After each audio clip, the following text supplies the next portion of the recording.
Welcome back to another episode of our Mega-lo-Mania in Unreal Engine. So, on Friday was the last stream. On Friday, I was working on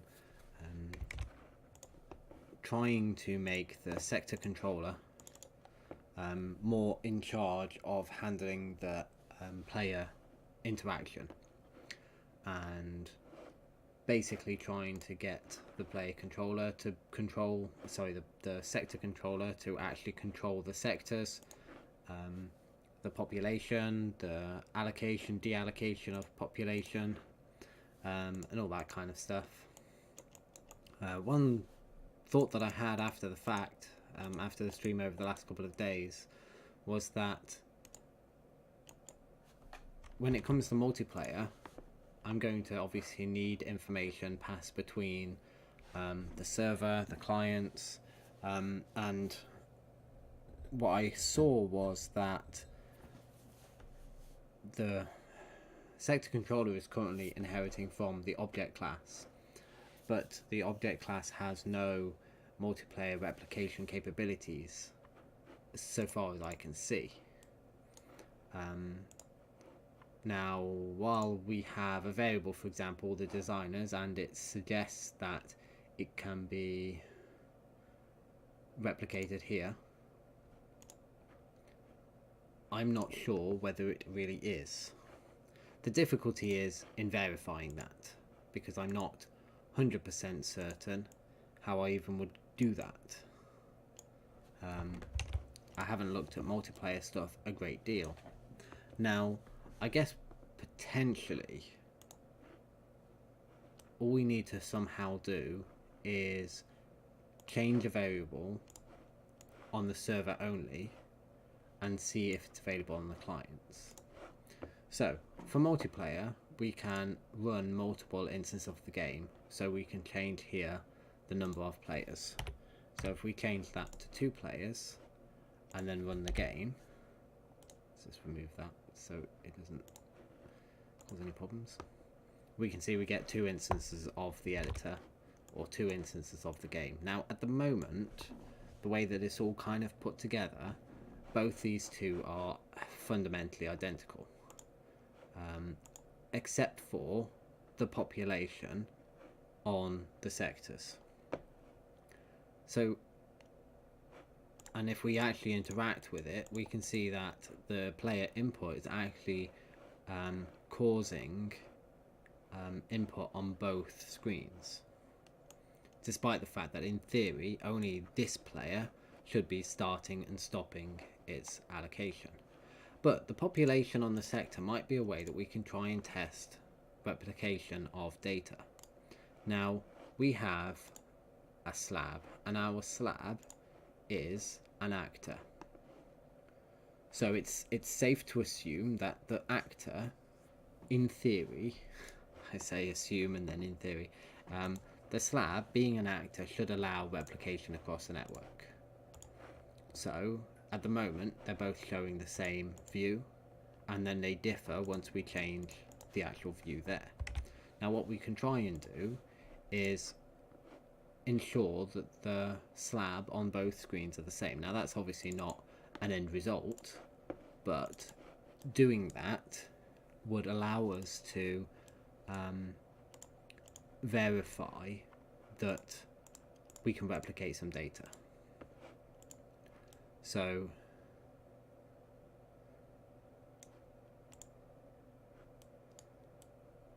yes, so we have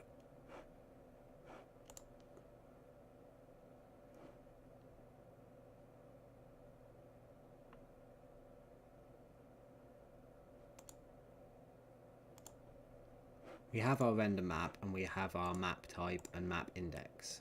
Now our render map isn't currently not an event, and I don't believe that we can run events outside of our or within the multiplayer replication sense. So we're just going to quickly add this event here. No.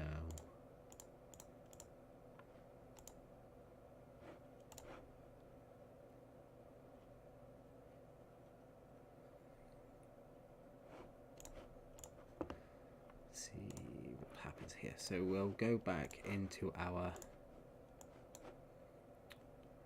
level blueprint, and in our level blueprint we'll go over to where the event begin play is, and we should be able to get a reference to our slab.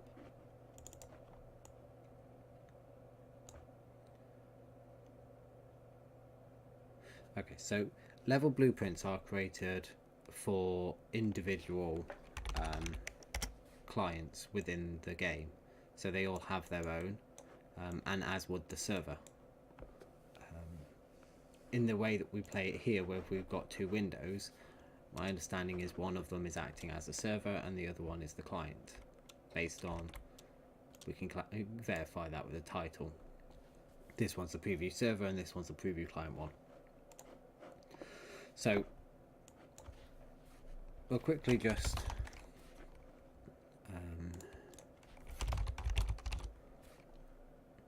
pick a number between 1 and 10 and print it out.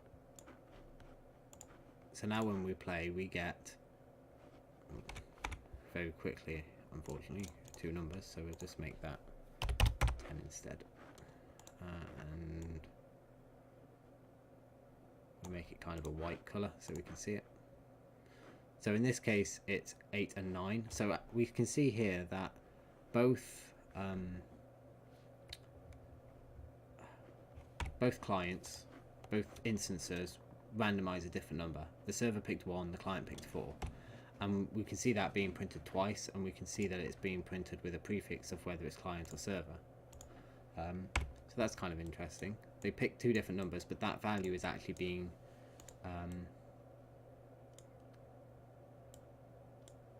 yeah, that's okay. So if we then have a variable, let's see if we can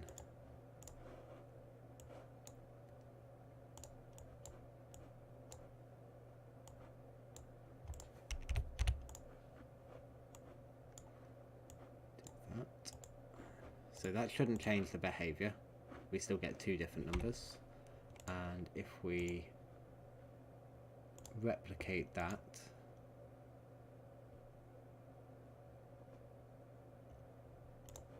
okay, I don't know what the condition will mean, so we'll just see what happens there. It's still 5 and 10.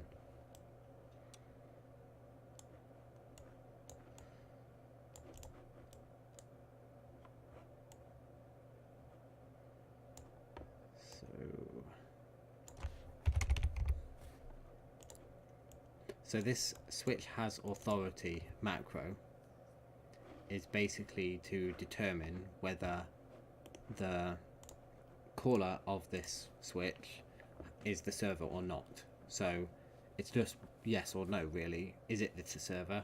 Means it's got authority, and if it's not, it goes into the remote call.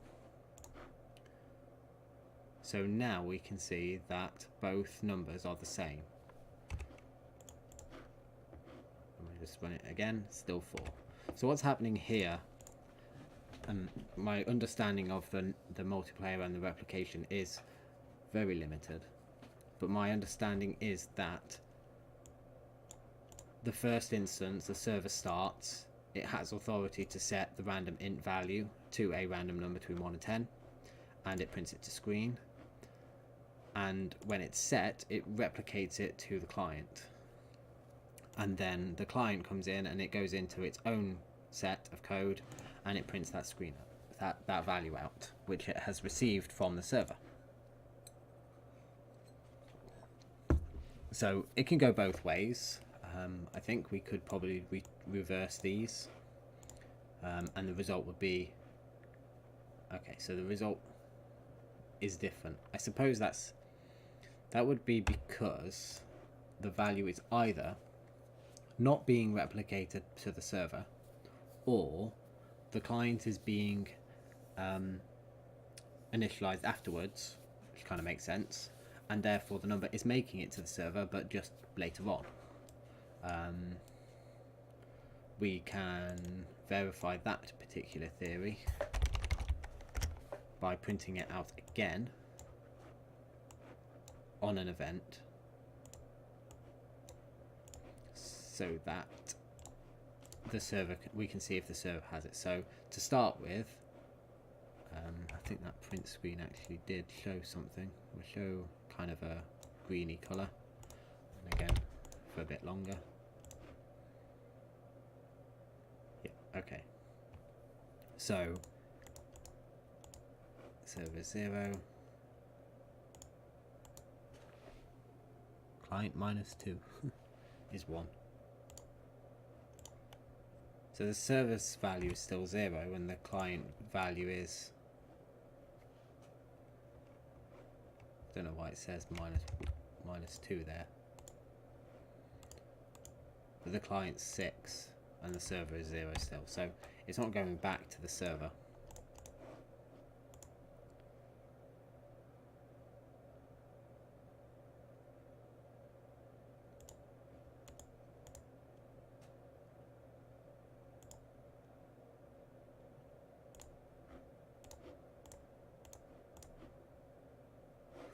But I don't think that matters too much. I think we've kind of proved that we can copy data around.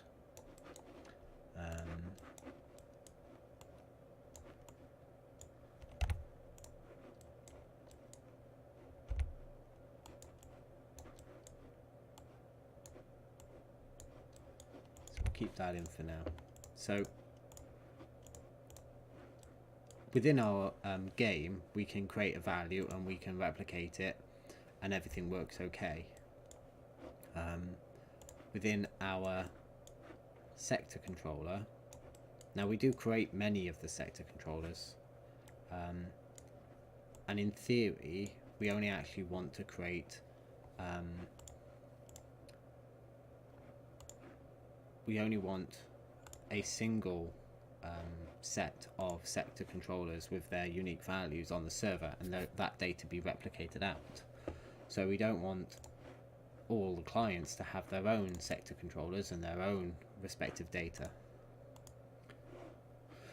But let's see if we replicate the population of a sector. Let's see if that makes any difference in terms of what we see over here. No, it's still 81, 63. Assuming that's coming from the right place. I think I did tie that up, so I think the sector controller is used to set the population. Highlight sector.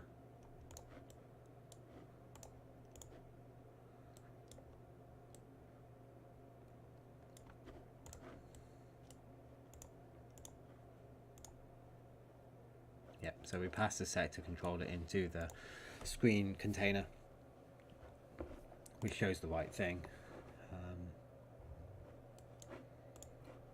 So let's replicate the sectors array rather than individual properties, see if that makes any difference.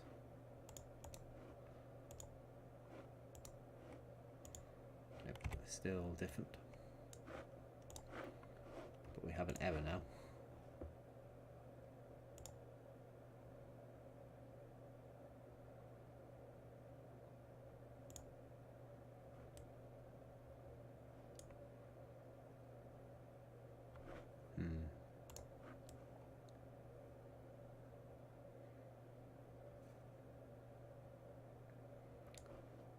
So it's saying that it couldn't find the right sectors.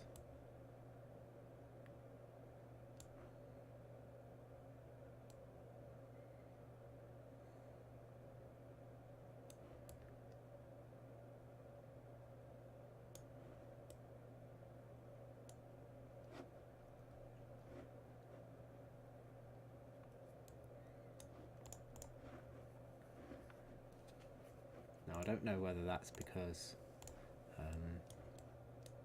they're not replicating correctly, or, well, I guess it's because they're not replicating correctly. Even though it appears to work.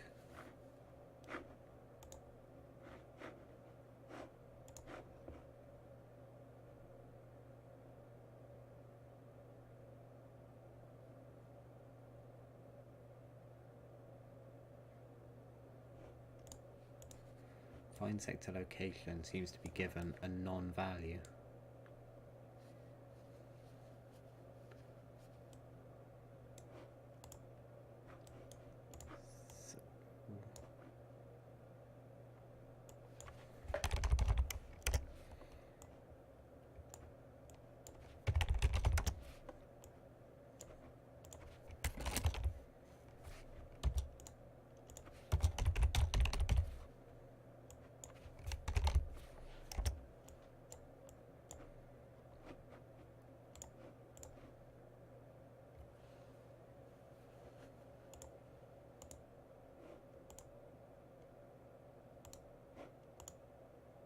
It looks like the client has, yes, okay, so I see what's going on here. I guess what's going on here. What appears to happen is that both client and server are creating the sector components, controllers, and because it's an add method here, when it replicates those over, the client gets more than it should. It gets basically 2 of everything. So only the server should create those sector controllers. It does look that they're replicating okay though, so perhaps there is no issue with them being controllers or objects and not actual actors or anything like that. So let's find the right place to separate this.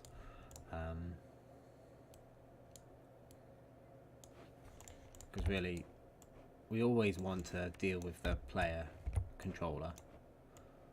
That's okay. We definitely want to set the camera, so that's always going to happen. Now this is where we get the data table rows. We handle invalid island name information. We get the sectors, we loop over them, we create them here. But we also create the layout once we've done that. So it looks like this particular part, what do we do with that? We pass that into the selected sector.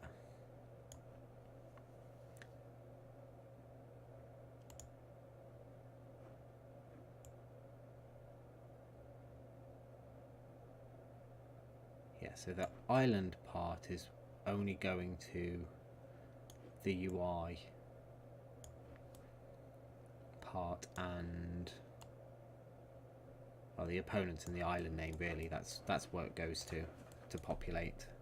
I think I've said that the opponents part, the player list as I've now called it, shouldn't really be created as part of the transition of sectors. I think it was all this highlighted section here.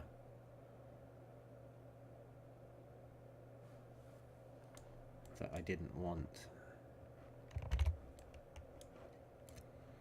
So we'll put that up there. Deal with that in a minute.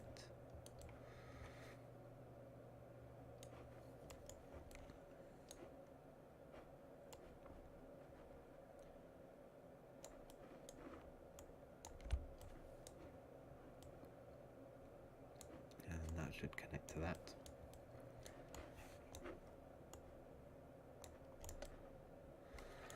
So this part is creating the UI part, and again that's always going to happen. But to create the UI part, it does need the sectors. So this part is getting the island information.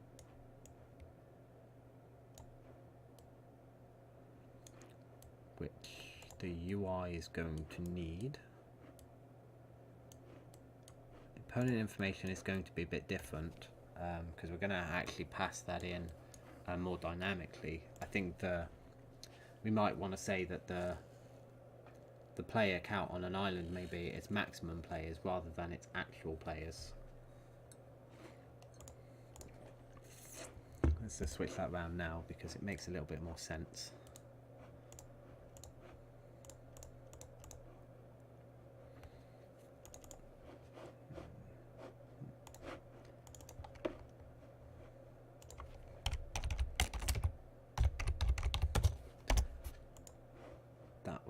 be confused with why that value is provided moving forwards. Because in theory, in a multiplayer scenario, multiple players can play on an island, but not necessarily all of the players that island necessarily requires. So there needs to be a maximum, like if there's only 2 spaces, there's only 2 players, but in theory anything with 2 spaces is for 2, 3 spaces is for 3, and 4 spaces or more is for 4 at most. Okay, so this bit of code here deals with creation of the sectors. Get island sectors.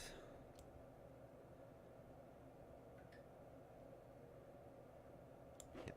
So I think all of this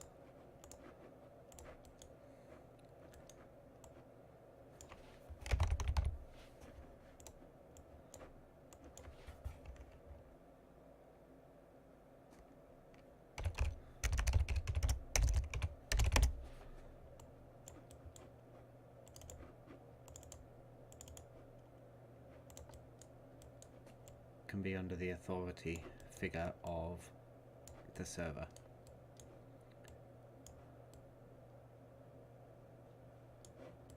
And then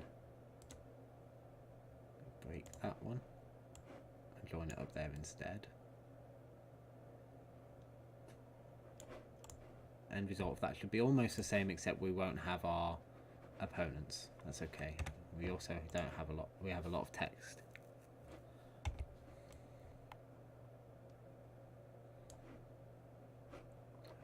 If we minimize that to our log, run it again, what do we get? So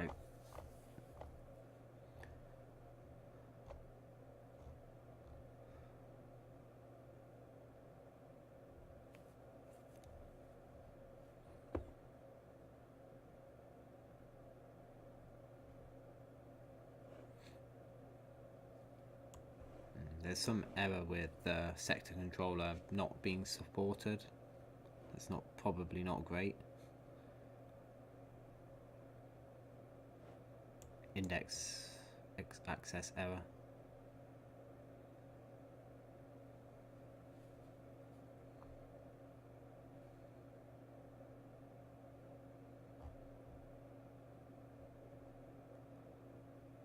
So there's a note where it says client 1 have 2 sectors. I don't know if client 1 is the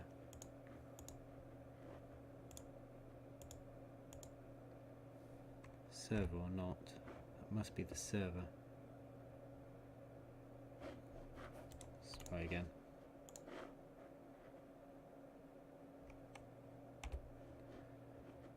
I'm quite sure where that client or have X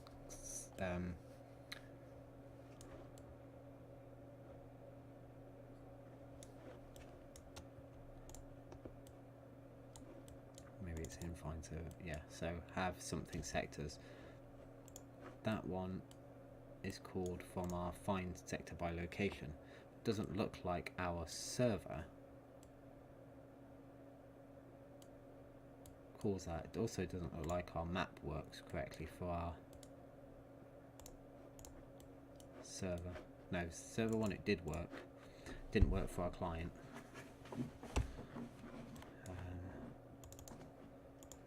Let's make that one again.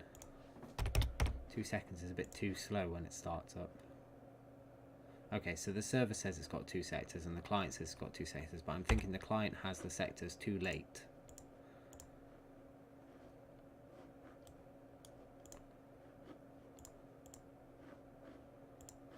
Not quite sure how to fix that. How do you make it happen slower?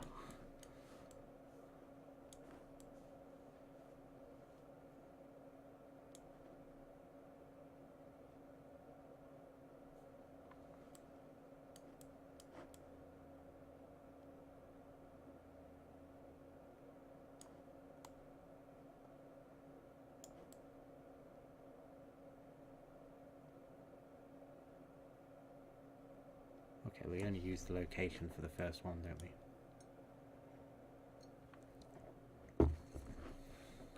I think they should have this. Yeah, so nothing's appearing on the right hand side because it doesn't have a sector. It doesn't run this code because it doesn't have a sector after the authority.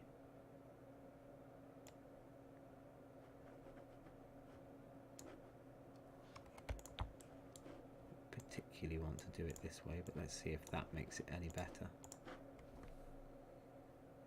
No. So I thought that perhaps on this call it would wait, but it's clearly not. The client is going down the branch of create the layout before it's received the sectors.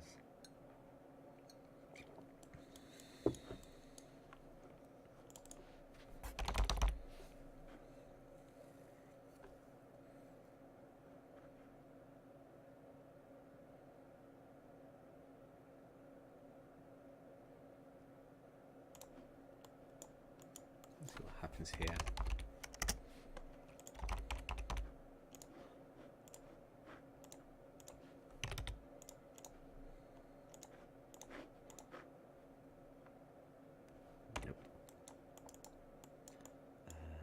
So we've got inputs. Don't need any inputs. No game damage.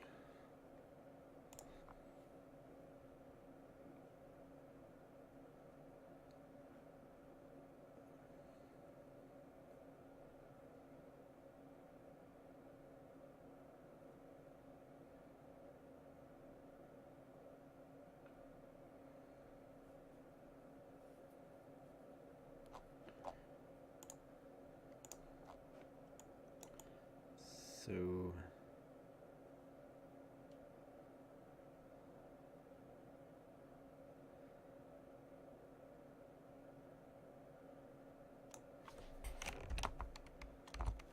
oops.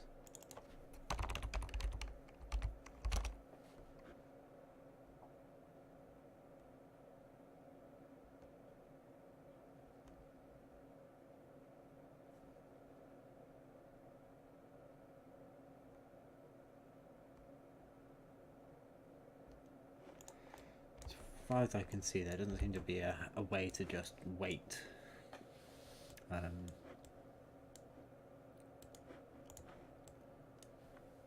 So the level is loaded.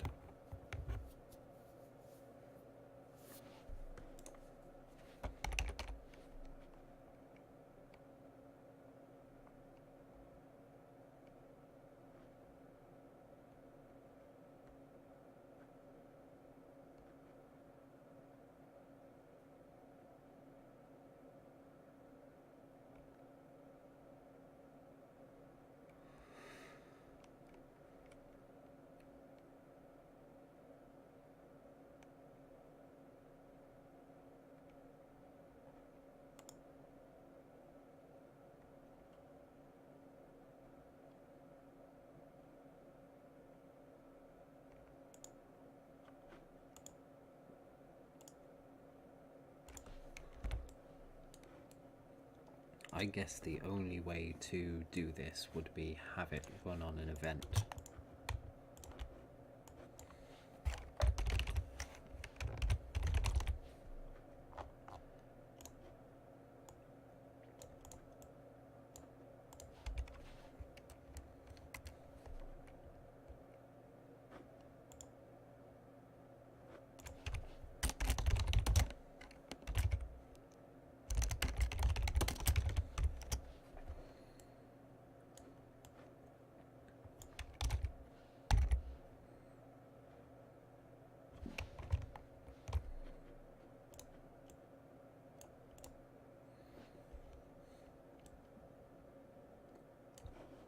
And see what that one does.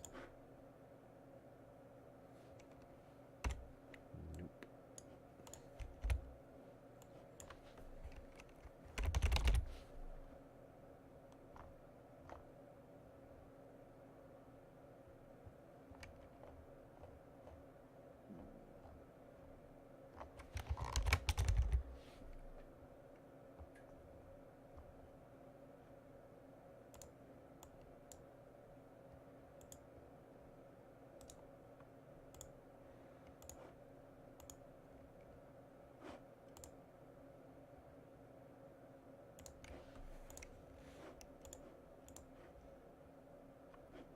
Still no.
Yeah, I don't know enough about that to make that work.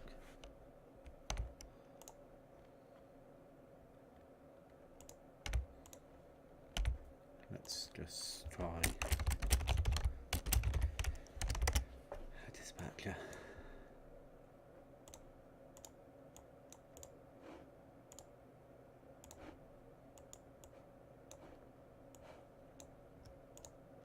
So that should work at least.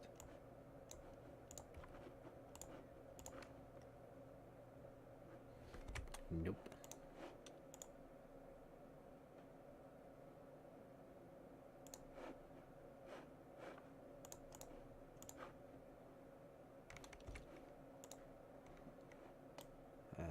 Probably because nothing's bound to it.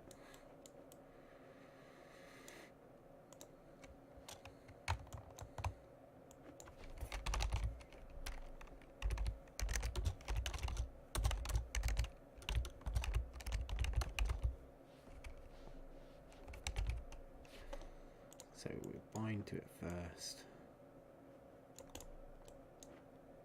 then we do the authority.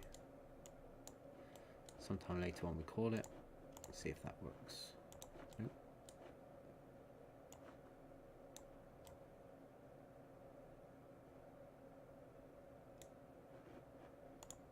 Okay, now does that work?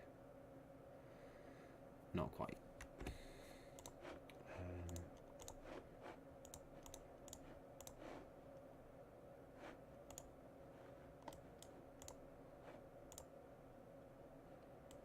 Don't have the replication part anymore.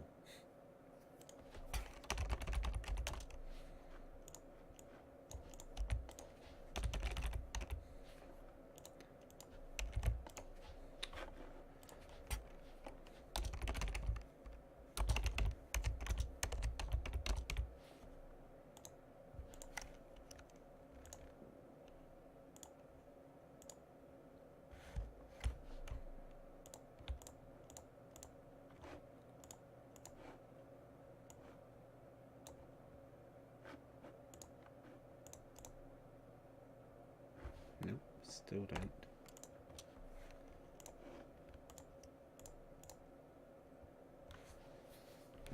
From the server to everybody else.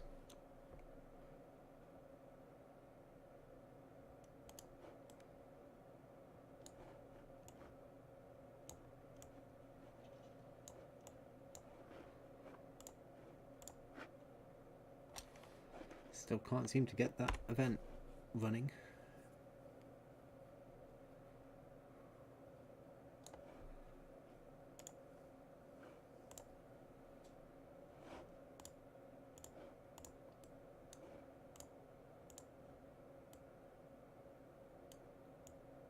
unless it does run and we just don't see the outcome of it, so we'll just see. Ah, okay. It does a little.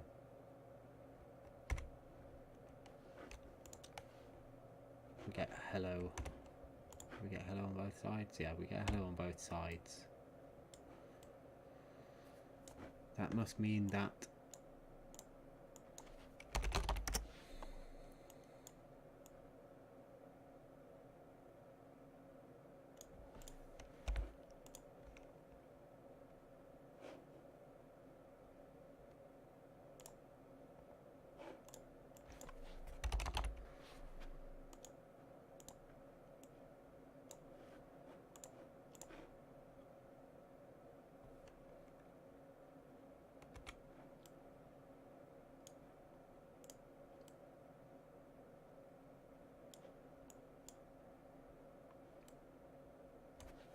definitely seems to come in there now.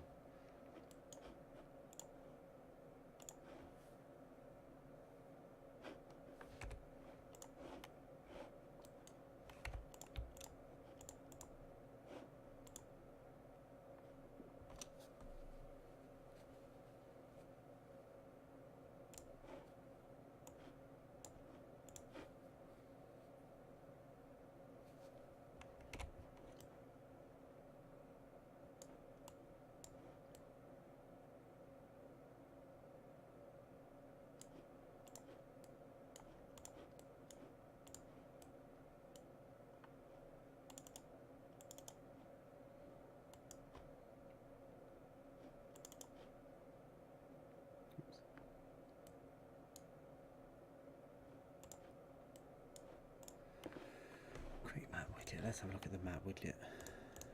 See if there's anything in there that's causing it to not work.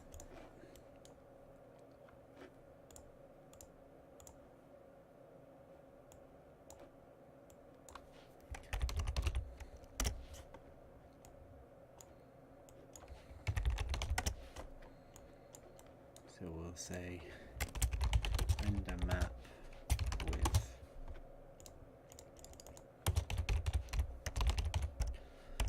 however many sectors it is.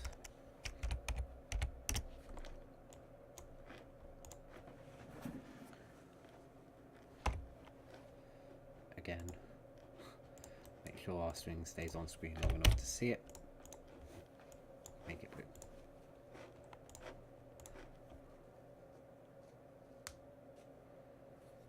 Oh, okay, yeah, that's not where we wanted that, is it?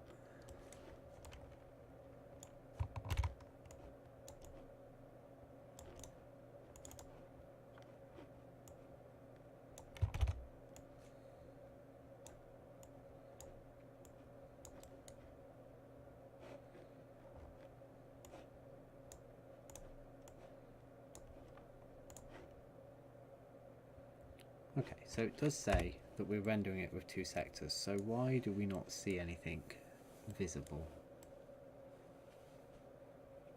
Though it does say server, which I don't think makes much sense.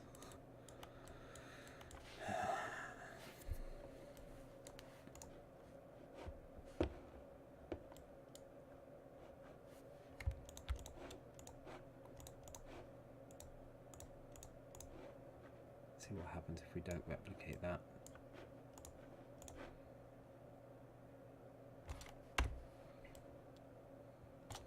Still goes in there.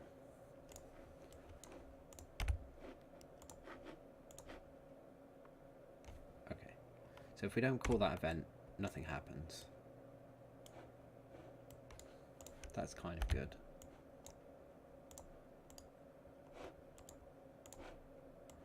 It's pretty much what we want.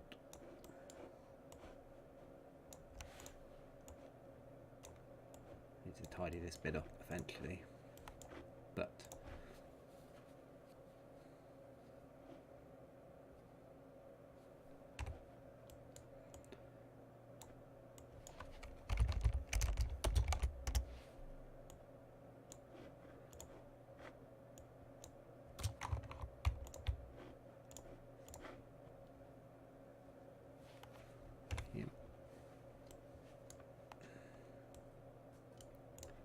See, we say if we've got authority, print this string, which is our length of sectors, yet the client doesn't print that string, so it doesn't have authority.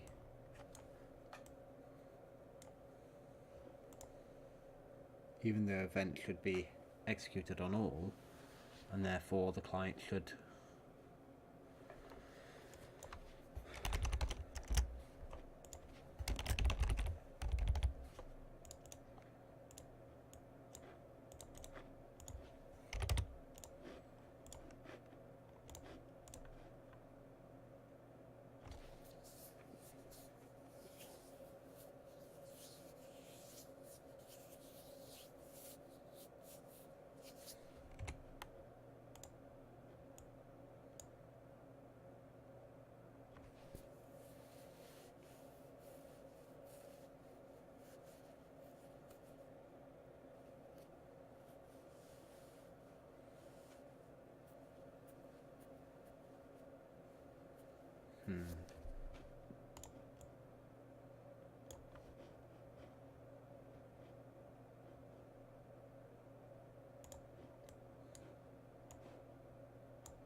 printer screen prints it on both, regardless of whether it's remote or not.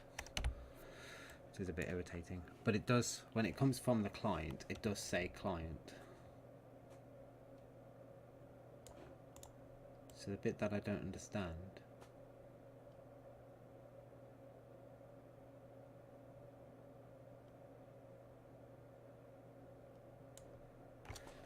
is why when this event is propagated.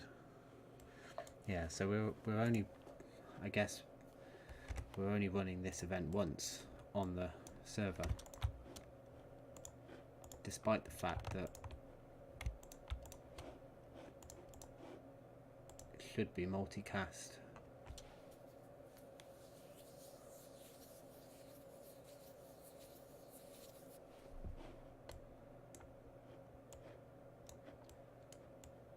Everybody binds to it. Server calls it. Maybe we do this.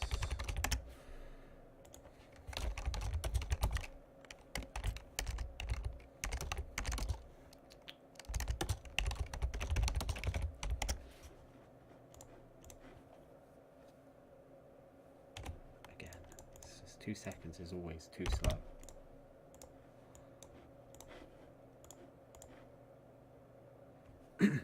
Yeah, so when the client does something, it does print out its own string. So this one here, where we're printing just the length of sectors, should be printed by both.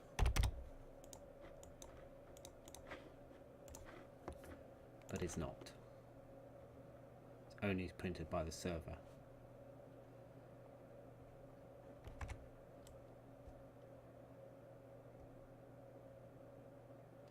Maybe we need to do that instead.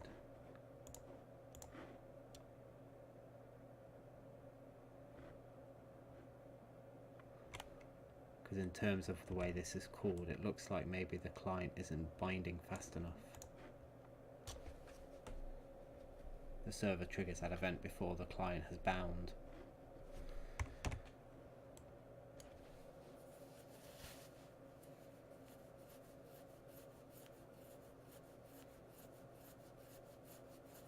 Kind of a bit irritating. I'd have thought there would be some synchronization.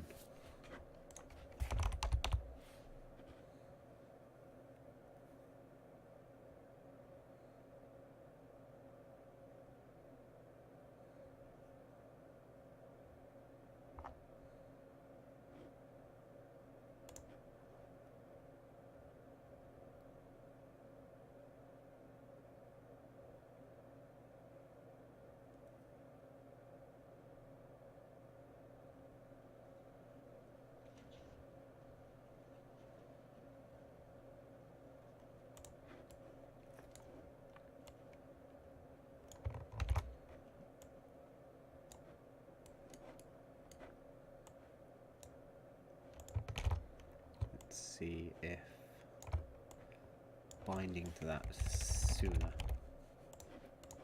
helps. Oops.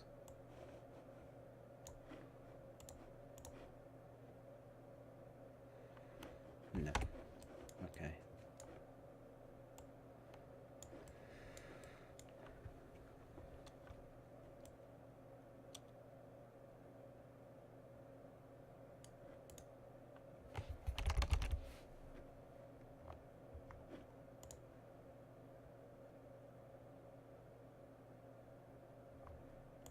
So delay.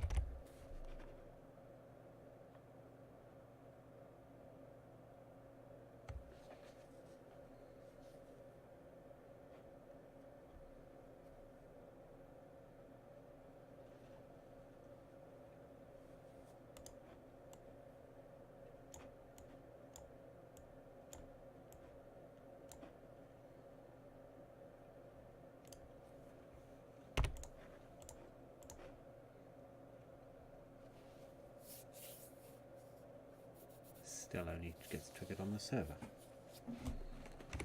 We definitely know with that code that... Ah, okay, still only gets triggered on the server because we definitely only call it on the server now. Let's try again. Okay, good. The client actually said 2 this time. Here. But it did say that it had none. So the client prints out 2 and then it says rendered map with 0 sectors.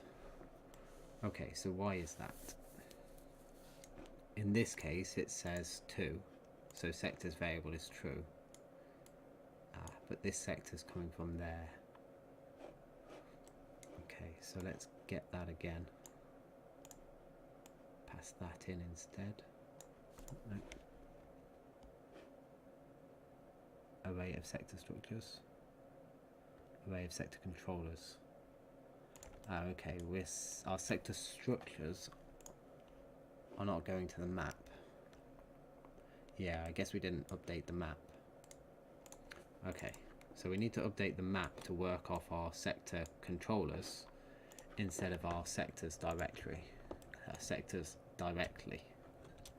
That shouldn't change too much.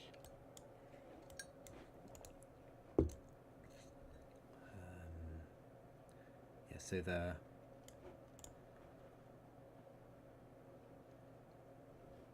highlight sector doesn't use the sectors array anyway. Mouse button doesn't either. Neither does that, so it's really just the renders map. I think it only uses it a few times as well. Well, 3 times.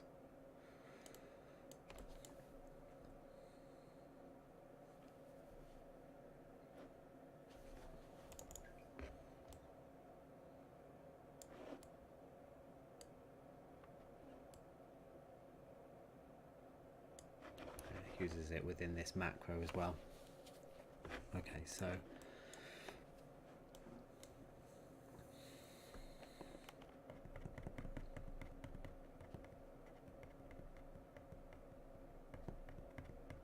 yeah, I think that's going to make the most sense. So new variable,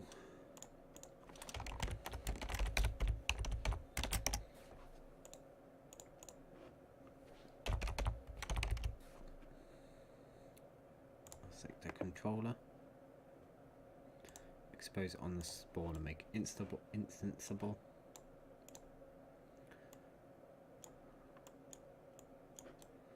So a lot of this we can't use as is because it's bound to the type of array we have. So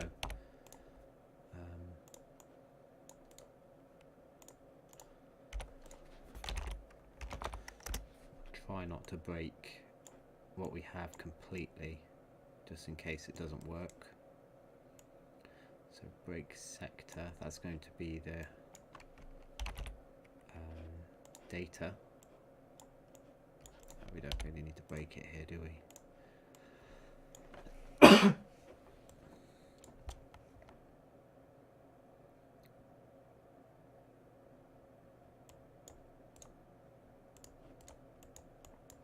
I'm not sure I like the names, but that will work.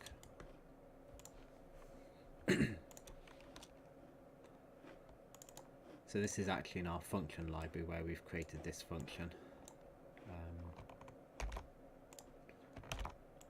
Oops.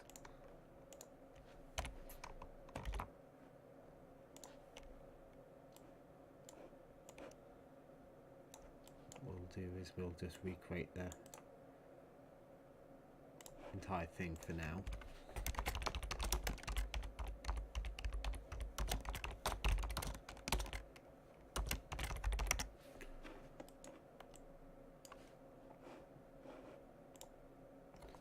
So it takes the location and sector and returns a name.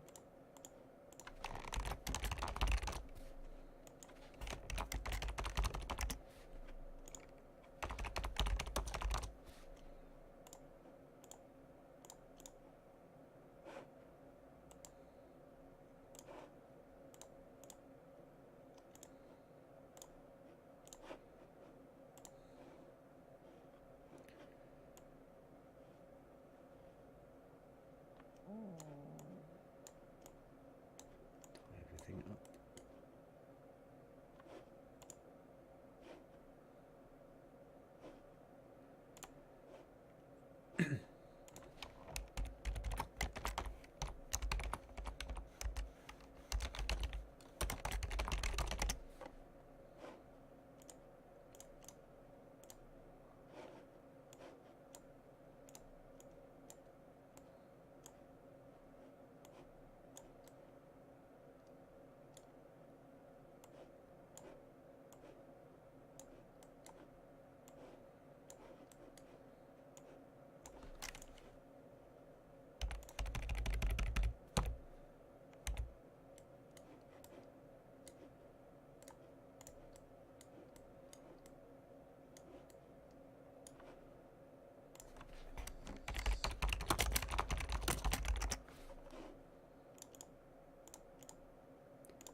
So I think in some regards what I'm doing here and what I potentially have to do, obviously we haven't quite determined whether what I'm doing is going to work yet, but my concern was that certain parts of it weren't going to work well with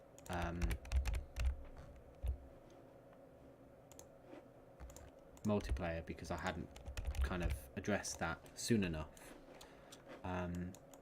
Now if what I'm doing is true, or is, sorry, if what I'm doing works, then it's definitely going to be the case where not doing this soon enough is just, it would just leave me more work.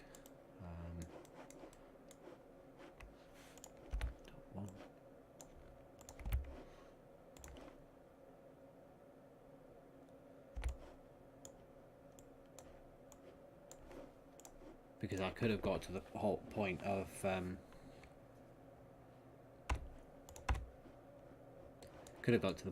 a lot of the functionality of the game works, and then suddenly realised that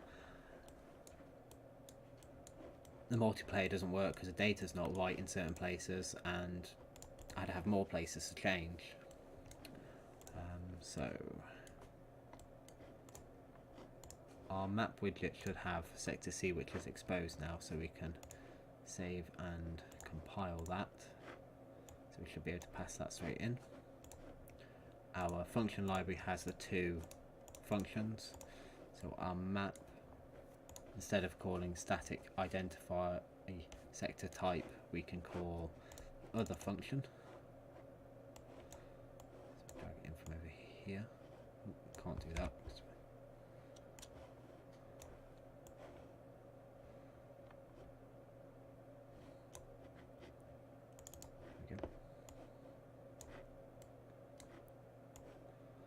Just route everything through here instead, giving it that.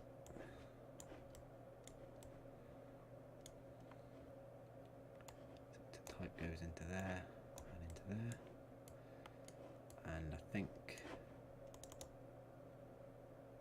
so. Replace that one.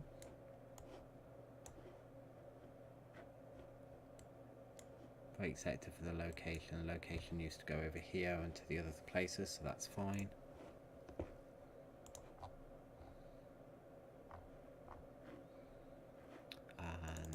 that one is no longer used, and that one is. But we should just be able to replace that one because that's just debug anyway. Okay, let's see what state we're in now. Okay, that's not too bad. It could be better, but it's not too bad. It appears that we have 2 sectors on both maps, but the client still's not rendering it correctly. And it seems to screw up the server.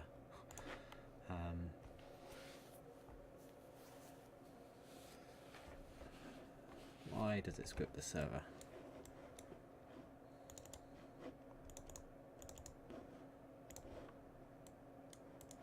That might be why.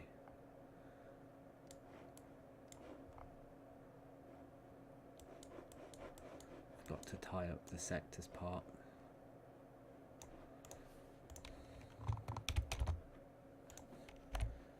Just copies the comment, that's no good to us.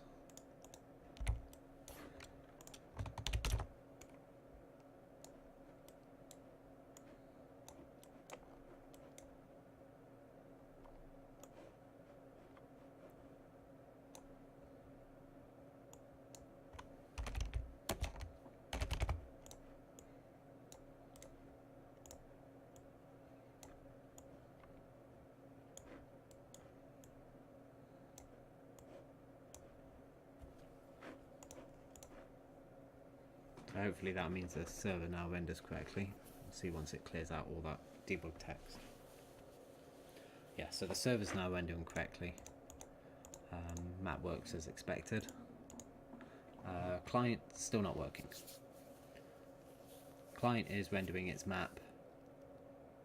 Well, it looks like it's only got 1 sector.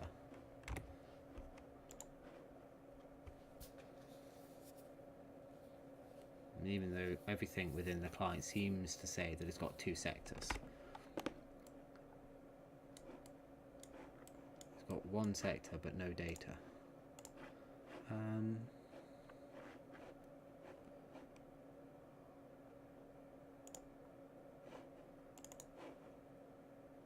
Question is, does all the data get replicated when I say, or does it only get replicated? See if that makes any difference. No. Data goes over anyway.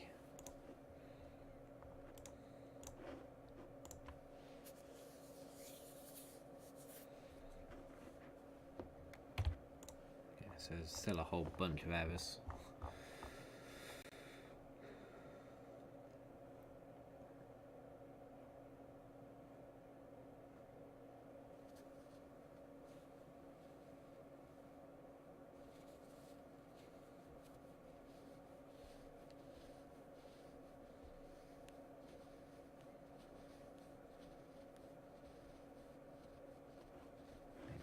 So static identifier sector C type doesn't seem to be happy.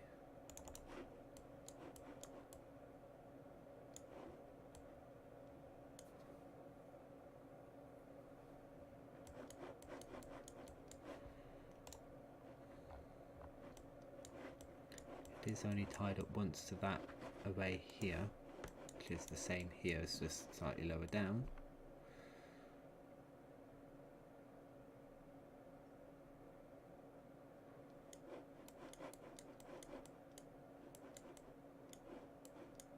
I don't know how to print out all of the data within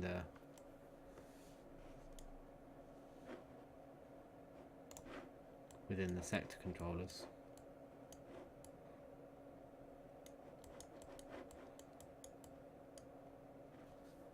So I know we can get rid of that now because that doesn't make any difference.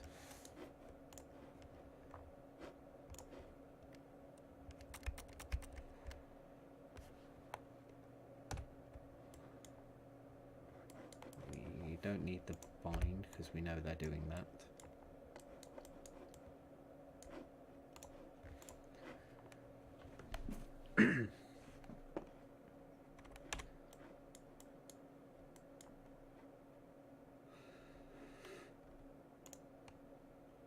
so it's replicating the array of sectors, and as far as I can tell, that should then replicate the sector data.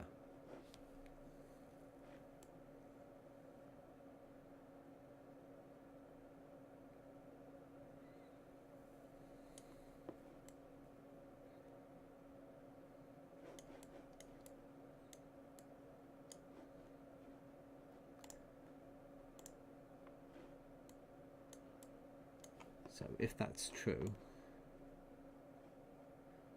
we'll print out how many we have, and then we'll print out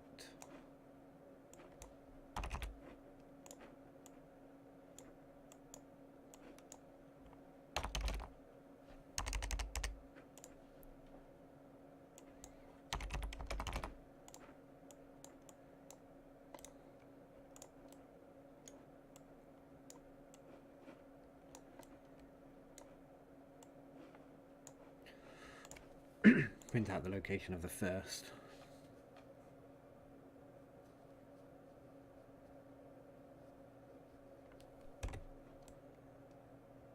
We need to make that a bit clearer.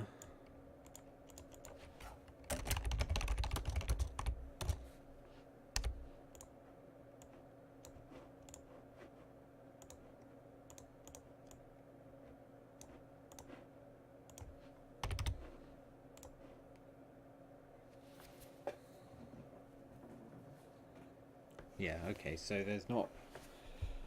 It's replicating the array, but not the data inside. That might be because it's a actor. Sorry, it's not an actor.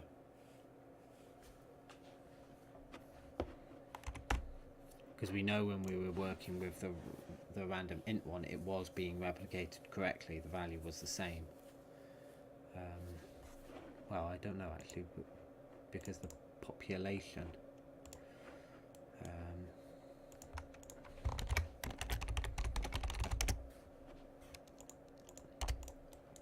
Let's see what happens with that then. So we don't need that one.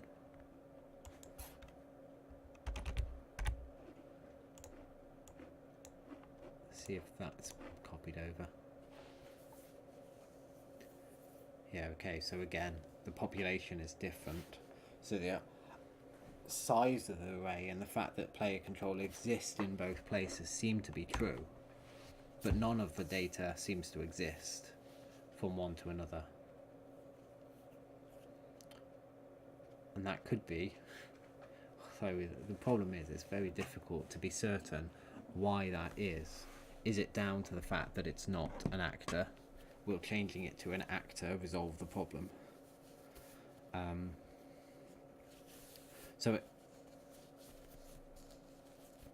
One of the things that I was considering was that within our game we have our what we've called the slab, which is a visual representation of the sector, and I have created the slab, and I have also created the sector controller.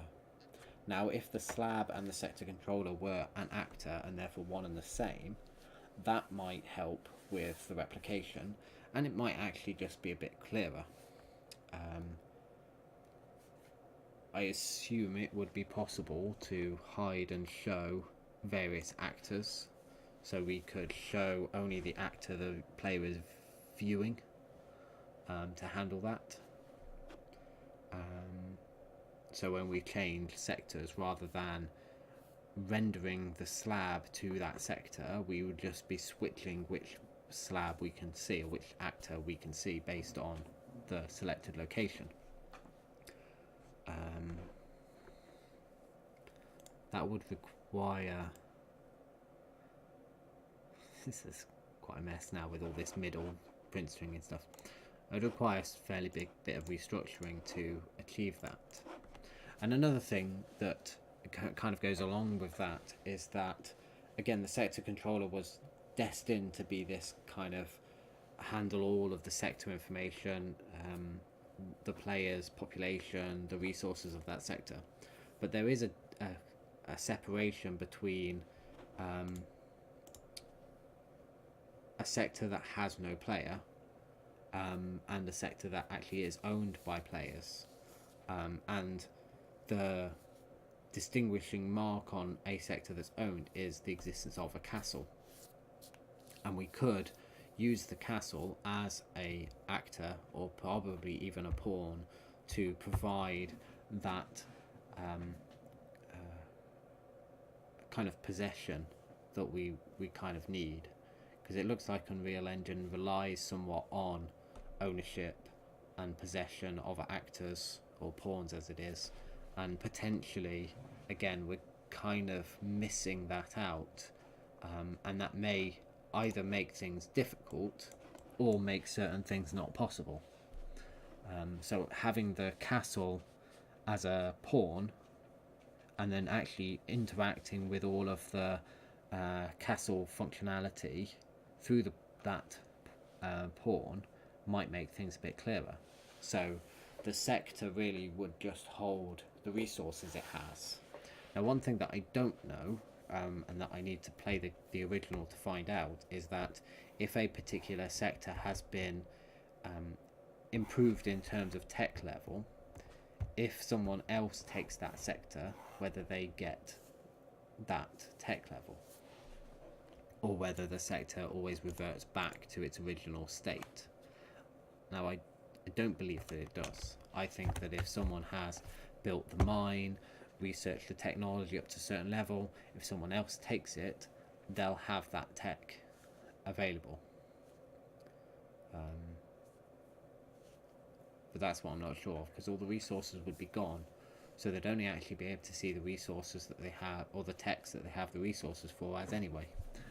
So I still need to investigate kind of how that works in terms of, does the sector increase its tech level and keep that, or is the tech level of the sector literally related to how advanced the castle is? And again, if the castle is destroyed and a new one is built, will that reset the tech level or not? But I'm not sure whether that's one way or another. I'm not sure how much that matters in relation to having our pawn and our castle work as the way we want, because the player can only actually have one castle. They can only actually be interacting with one castle at a time. Now, they can move armies around without being on that sector, so that's something else that's kind of a bit of a complication in terms of supporting player interaction. But when it comes to allocating and deallocating population and stuff, like what we did with the controllers with this bind to player, that almost would be done automatically with the possession of the pawn, if the castle was a pawn. I think I need to go down the line of trying to make the sector controller an actor, so that I can determine whether the data inside and the population isn't being replicated or not. I thought I changed that to replicated.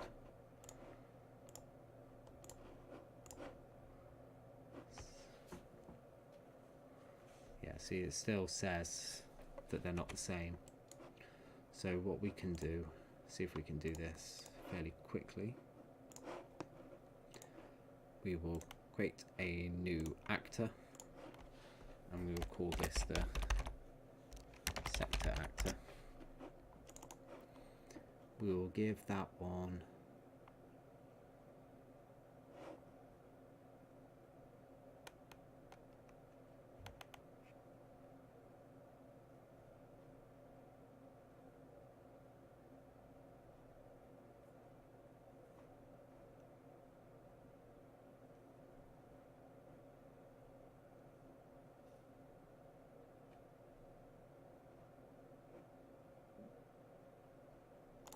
make it replicate.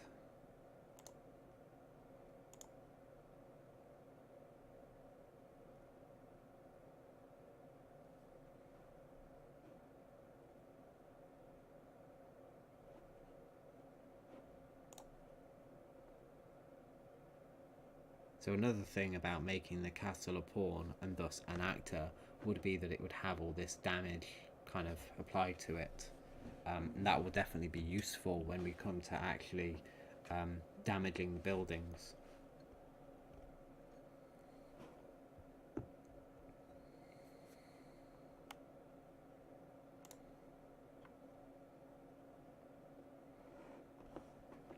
Okay, so we will give our actor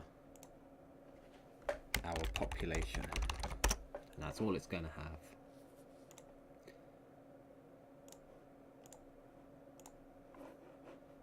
And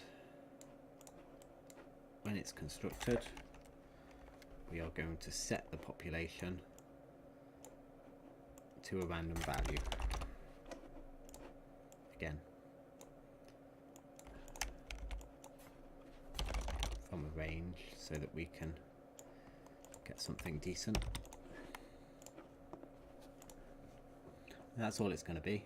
And within the game, within the level even, we're obviously going to shortcut a lot of the behavior that we've done. So at the moment we construct a sector controller, then we call its event constructor because that's all we really had. So we're going to create a new variable and call this sector actors. Obviously all of these variables we can rename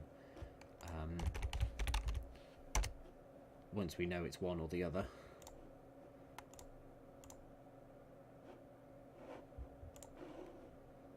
So the array will be replicated, and over here we will get add. I'll just do this after this one, so we're not breaking any of the current behavior, we're just testing whether this data moves across properly. Do that over there. We need to spawn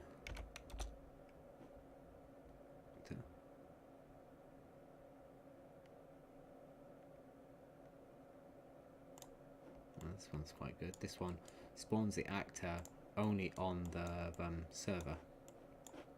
Not too much of a problem because we're spawning it on the server anyway. But useful.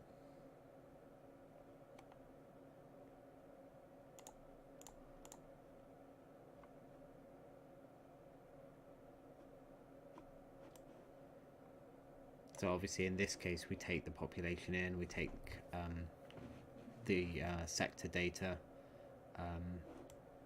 but in this case we're not doing that yet.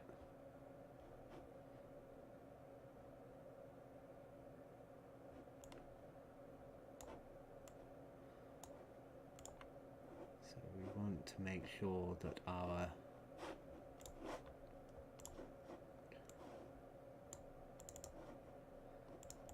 sector actor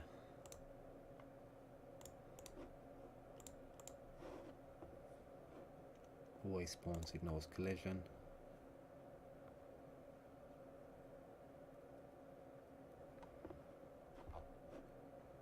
I think that's fine. And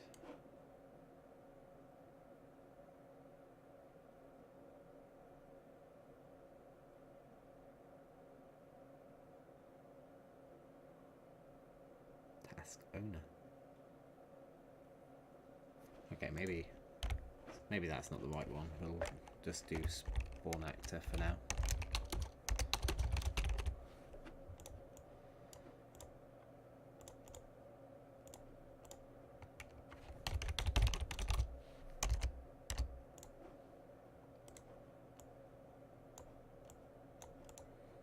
Okay, now what?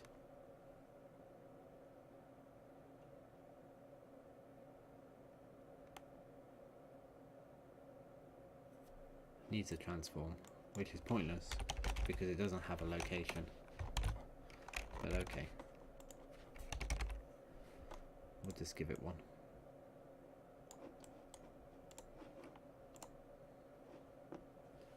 It's obviously not going to do anything right now, so we'll go back down here. So this one is our sectors controller, so we'll use our sectors actors now.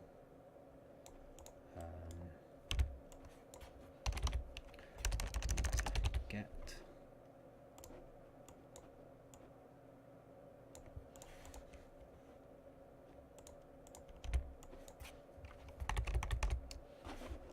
the population and put that there, that one there.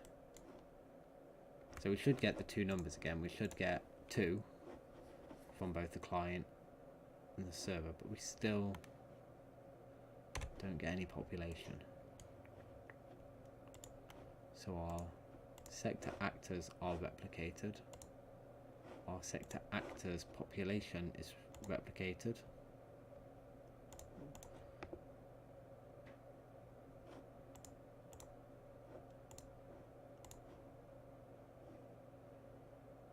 Question is, why do we not get the same value on both places?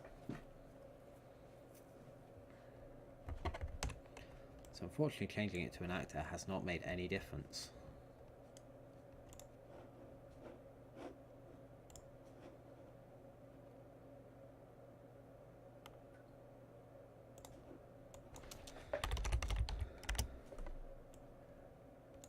As always,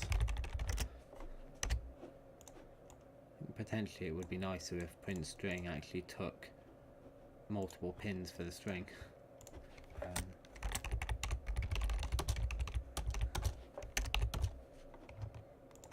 Let's do population equals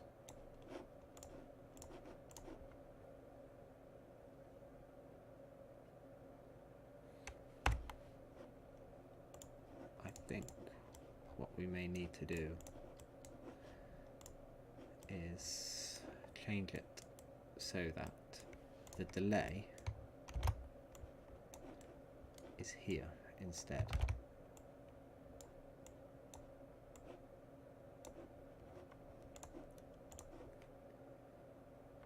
So the creation happened and then it delayed.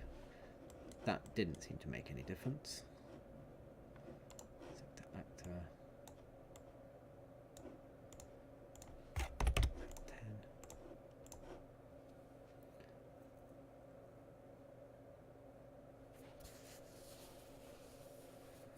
So population's still not copying over.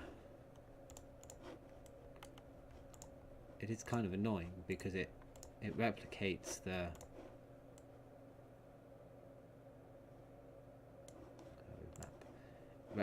the sectors actors array, so we know 2 of them get there,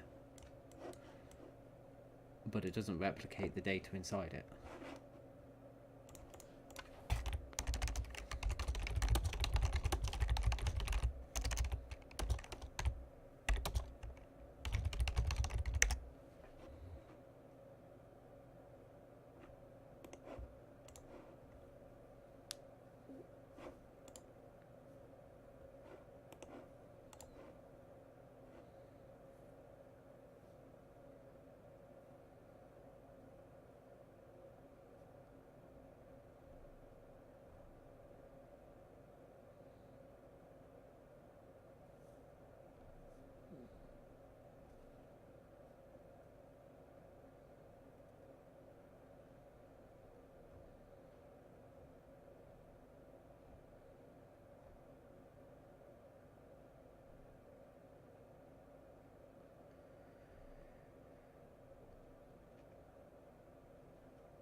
Replication rep notify, that might be a good one.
still have that. Okay, so if we do that one again here.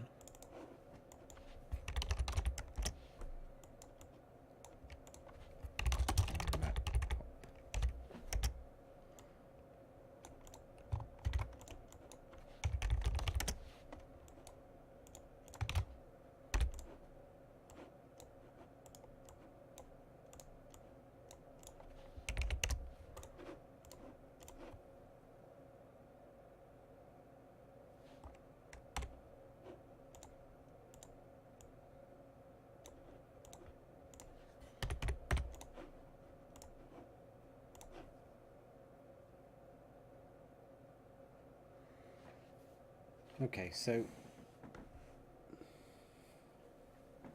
that's not quite how I expected it to be.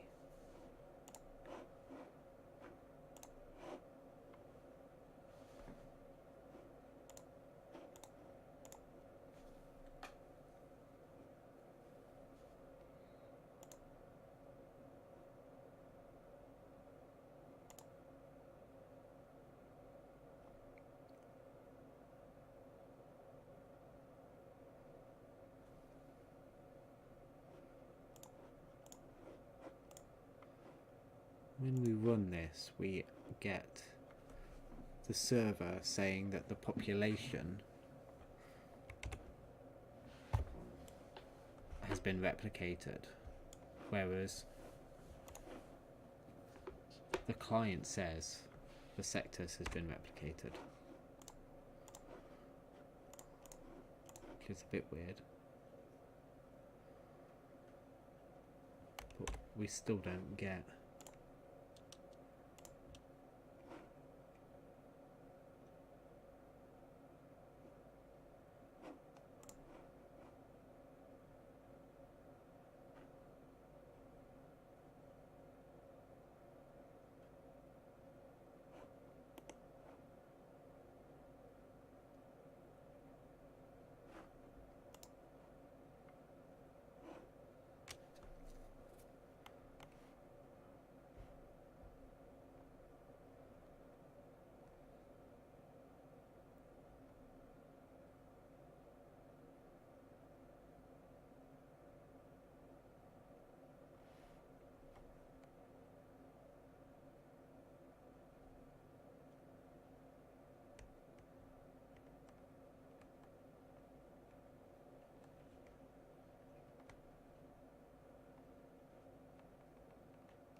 okay. So there's some restrictions on function replication if you don't own things. So there is an element of must be possessed, pawn that the player client's possession or possessors. So basically the clients can only run events on the server from their controller, from their player state, or from a pawn that they possess. So if we wanted to increase the amount of researchers, that would either have to be triggered by the player controller, or it would have to be triggered by the pawn that the player controller is controlling. This is interesting.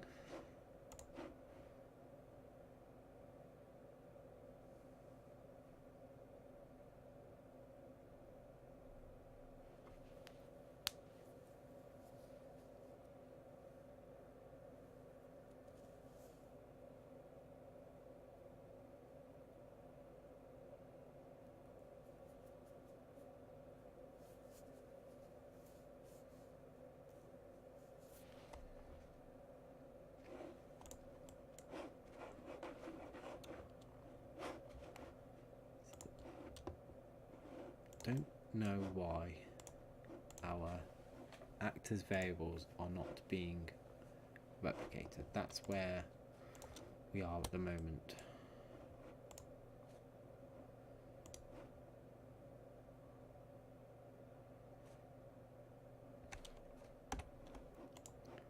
I mean, one thing we have achieved is that we know but then it just prints 0 out there anyway. So we know that the two actors get across, but for some reason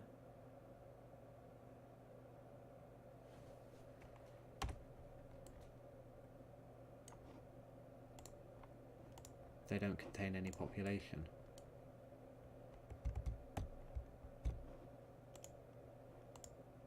Even though the first thing that they do is set their population.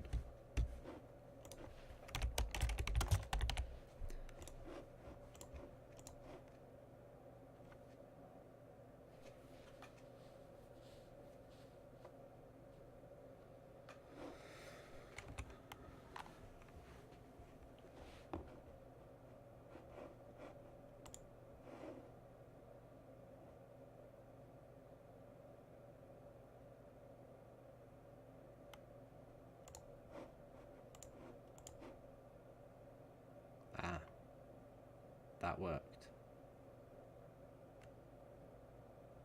That's what it was. I read that one and just looked straight over it. So that looks as if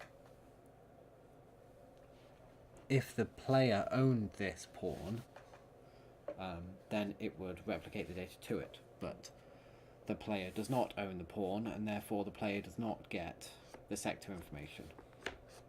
By stating that it's always relevant, the player gets it.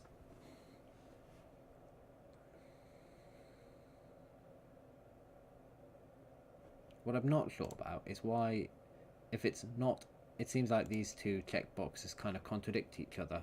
One, you're saying that it's only relevant to owner, which is no, but that doesn't work. Our population is 0, so if we just make this one red.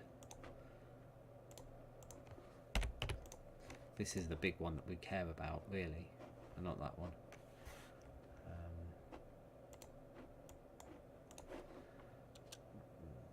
This one, I think. True. Yeah, well, either way, population at 0 says there. Whereas when we had the sectors, so if we say it's only relevant or not relevant, then surely that means that it's this or this. It's like this, they're the same variable, just respected from different perspectives. But that seems to work. Now, one thing that we can't do though is do that to our sector controller, because our sector controller doesn't have any ownership. So I think that's kind of the definitive answer here. We can't get the same behavior from our controller as it stands. And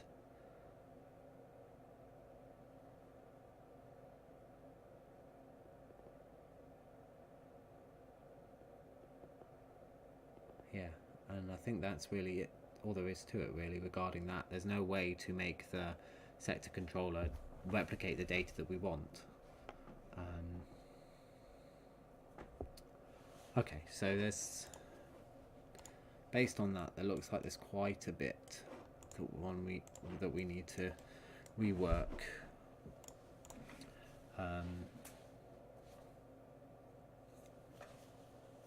Because certain parts of it just aren't put together in a way that's going to be supported by multiplayer. We need the sector controller to be an actor to replicate the data correctly. Perhaps a sector controller can have less data as well. Maybe there's a nicer way to deal with this.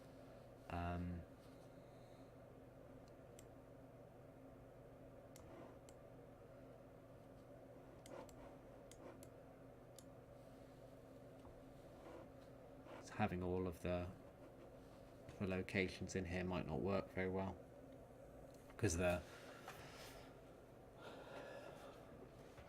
castle, if we have the castle as an actor as well, and we probably will need the castle as an actor to replicate the castle's data around. I mean, again, we could put it all into the sector controller, but it seems like it might be nicer to do it differently. Anything the player can interact with in that regard would work as an actor itself. Okay, so I think I'm going to stop for this evening, given that it's kind of a bit of an involved task to try and restructure all of this, to put it all back in the way that should be better compatible with multiplayer.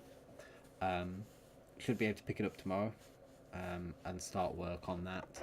I think it's definitely something that the sooner I address it, the less hassle it's going to be moving forward. And I think I'll look into kind of perhaps a slightly nicer way of organising the components.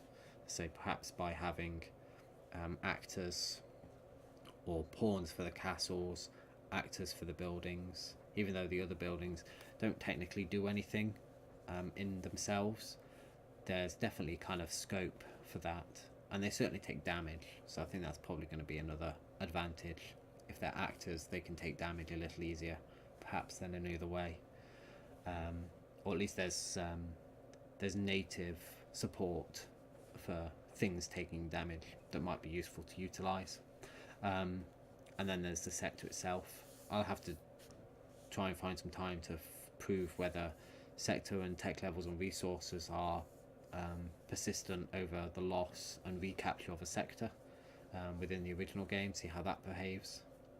But as I say, it looks like there's definitely some key issues with the classes I've used. So most of it's going to be copying and pasting the code over just to get it to work in the different contexts, but certain things like this bind to player and unbind from player we're probably going to be able to improve on.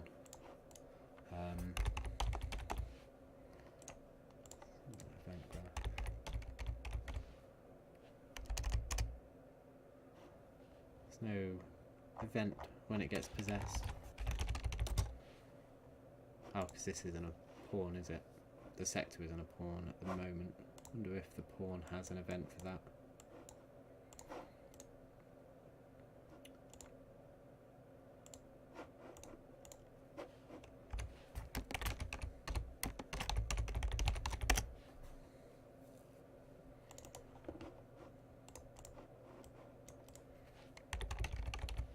Yeah, thought so.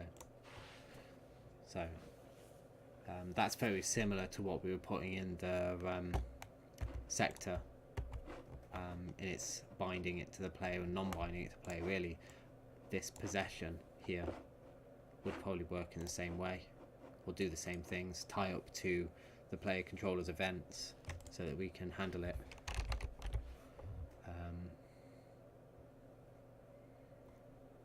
And the actor has owners as well, so we can set the owner for the different sectors. We can set the possession of the castles. I think that kind of seems like it sounds like it's going to work well. It may not solve all of the problems, but it kind of fits better with the way that the engine works in terms of actor interaction and pawn interaction. So I think that's the route I'm going to take. But all that to come. For now, I think that will be enough. So big changes over this coming week. Thanks for watching. Hope that you come back again. And I think that's all. So good night for now.